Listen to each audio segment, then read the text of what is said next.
Maine Wild Blueberry Weekend is here. It's an annual event that draws attention to the wild blueberry crop in our state versus the high bush, more typical blueberries that you often find at the grocery store. Wild low bush blueberries are found all across our state and are said to be sweeter and healthier than cultivated ones. This weekend, blueberry farms across the state will be greeting visitors and sharing their way of life. Organizers and participants say they're looking forward to it. We all started thinking about Maine Maple Sunday and the other festivals that are celebrating other agricultural products.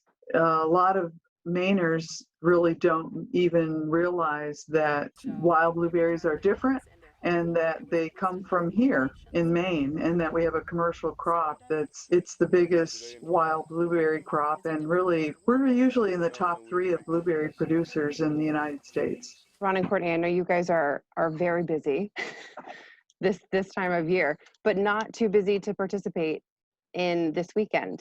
So what can folks expect when they come to visit your farm? Well, when folks come to Brothers Blueberries this weekend for the Wild Blueberry Weekend, we're going to primarily get the people connected with the farm, learn about the land, learn about the blueberries, wild blueberries, what makes them so unique, and understand how much work goes into producing them for our consumers. But through doing that, we're going to have some guests there, some vendors that buy our wild blueberries. Blewett Winery will be there. My son's distillery, Blue Baron Distillery, that makes products from our wild blueberries, will be there and serving cocktails.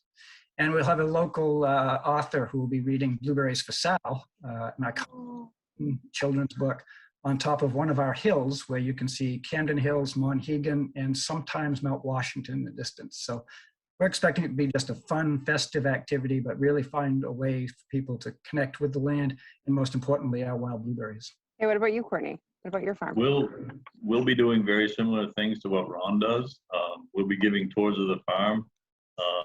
I do 2 in the morning and 2 in the afternoon, and we bring some of the specialized equipment that we use to farm these wild blueberries and kind of walk people through that. Which kind of concludes, we light off our blueberry burner at the end of each tour and give people an idea of just what that's like. And because we're one of the few farms or crazy farmers that still utilize fire as part of our management of these wild blueberries.